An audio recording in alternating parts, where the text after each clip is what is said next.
जय हिंद साथियों, स्वागत करते हैं एक बार आपका फिर से अपने ही चैनल पे। तो जहां हम लोग पढ़ रहे थे physics class 12 chapter number first, जहां पे हम लोगों ने बहुत सारी चीज़ें पढ़ ली, जैसे कि कूलाम ने पढ़ लिया, वैद्युत क्षेत्र की तीव्रता क्या होती है और वैद्युत क्षेत्र की जो बल रेखाएं होती है वो क्या होती है, वैद्युत क्षेत्र क्या होता है, सब कुछ मैंने पढ़ लिया है। अब देखो, अब हम आज क्या पढ़ेंगे आगे। आज हम पढ़ने वाले हैं कि वैद्युत द्विध्रुव क्या होता है, इसको बोलते हैं इलेक्ट्रिक डाइपोल। और देखिए, इसके पहले की जो भी कहानी है कि वैद्युत क्षेत्र क्या होता है, वैद्युत क्षेत्र की तीव्रता क्या होती है, और किसी एक बिंदु आवेश के कारण उत्पन्न होने वाले वैद्युत क्षेत्र की तीव्रता को जो सूत्र आया था, कि जो व्यंजक था E बराबर 1/4πε0 Q/r², तो वो हम लोगों ने पिछले वाले वीडियो में सीख लिया है।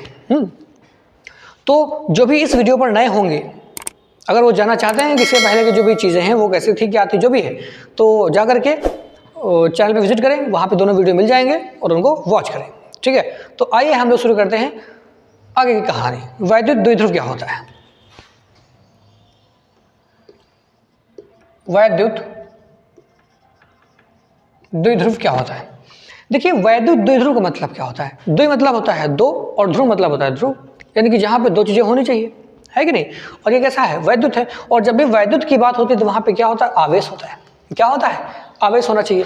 तो अब देखिए, यहाँ पे समझाते हैं होता क्या है। चलो देखिए, एक सिस्टम बनाया गया, एक क्या बनाया गया? सिस्टम बनाया गया, यानी कि एक जो है जुगाड़ बनाया गया।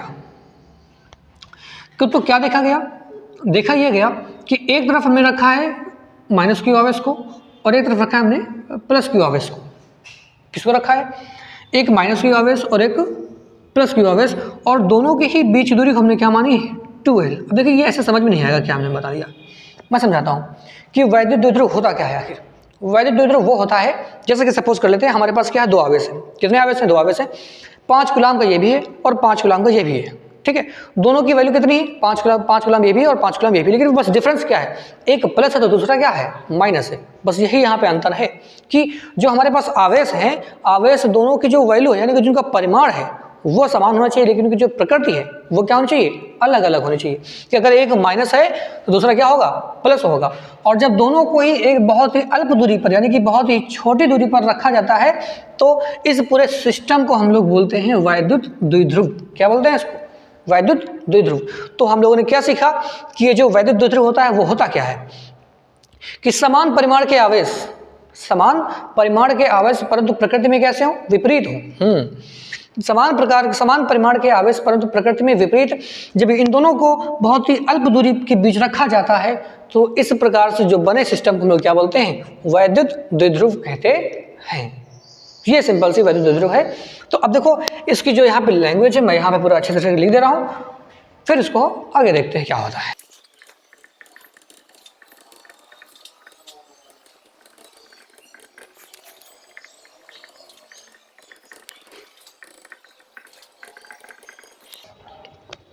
तो ये देखिए, हमने यहाँ पे लिख दिया है कि वैद्युत द्विध्रुव वह निकाय है जिसमें दो बराबर आवेश, है ना। देखिए, जिसमें दो बराबर परंतु विपरीत प्रकृति के आवेश अल्प दूरी पर स्थित होते हैं, तो उसे ही बोलते हैं हम लोग वैद्युत द्विध्रुव बोलते हैं। अब देखिए, ये तो हो गया वैद्युत द्विध्रुव। अब हम क्या पढ़ेंगे कि वैद्युत द्विध्रुव आघूर्ण क्या होता है, यानी कि वैद्युत द्विध्रुव आघूर्ण क्या होता है। ठीक है, समझाते ये होता क्या है एक्चुअल में। देखिए, ये क्या है मैं बता रहा हूँ। इसको एक समझते हैं फार्मूले के माध्यम से। किसके माध्यम से? फार्मूले के माध्यम से। P बराबर होता है Q इंटू 2L। अब ये क्या है? नई चीज है, बता देते हैं। परिभाषा इसकी बहुत ही आसान है। देखो क्या है, ये जो Q का है आवेश है, और 2L क्या है? दोनों के बीच की दूरी है ना। तो देखो क्या है, आवेश दो है हमारे पास, एक माइनस वाला है और एक क्या है? प्लस वाला है। तो हमको करना क्या है? दोनों में से किसी एक आवेश को यहाँ पे रखना है। दोनों में से किसी एक आवेश को यहाँ पर रखना है, और जो दोनों की बीच की दूरी होती है उससे क्या मल्टीप्लाई करवा देना, वो क्या होता है? वैद्युत द्विध्रुव आघूर्ण होता है। ऐसे समझ नहीं आएगा, समझाते हैं कैसे। देखिए, परिभाषा क्या लिखेंगे कि किसी एक आवेश तथा दोनों आवेशों के बीच की दूरी के गुणनफल को वैद्युत द्विध्रुव आघूर्ण कहते हैं। ठीक है, ये हो गया वैद्युत द्विध्रुव आघूर्ण की परिभाषा। इसको मैं यहाँ पर लिख दे रहा हूँ।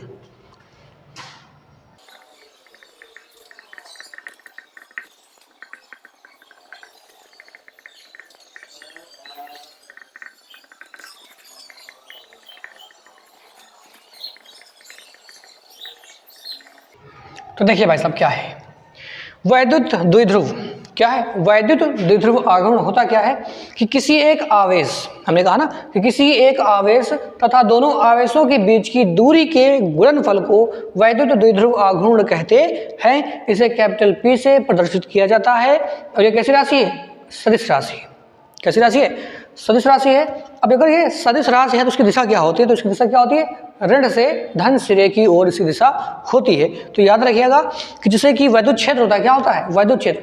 तो जो वैद्युत क्षेत्र की दिशा होती है वो धन से ऋण की ओर होती है, लेकिन ये जो वैद्युत द्विध्रुव आघूर्ण है इसकी जो दिशा है वो ऋण से धन की ओर होती है। तो देखिए हम लोगों ने आज पढ़ा है कि वैद्युत द्विध्रुव और वैद्युत द्विध्रुव आघूर्ण। तो ये आज का वीडियो है, आज का वीडियो बहुत ही छोटा होने वाला है। इसके बाद हम लोग क्या पढ़ेंगे कि वैद्युत द्विध्रुव के कारण अच्छी स्थिति में वैद्युत क्षेत्र की तीव्रता, उसको पढ़ेंगे। उसका जो व्यंजक होता है या फिर उसका पूरा जो डेरिवेशन होता है वो कैसे होता है, वो सारी चीज़ें होंगी। तो अगले वीडियो में हम लोग वही सीखेंगे और फिर उसके बाद सीखेंगे कि वैद्युत द्विध्रुव के कारण उसके निरक्षीय स्थिति में जो तीव्रता होती है वो क्या होती है। तो आज के लिए बस इतना ही, हम लोग मिलेंगे अगले वीडियो में। तब तक के लिए जय हिंद, जय भारत।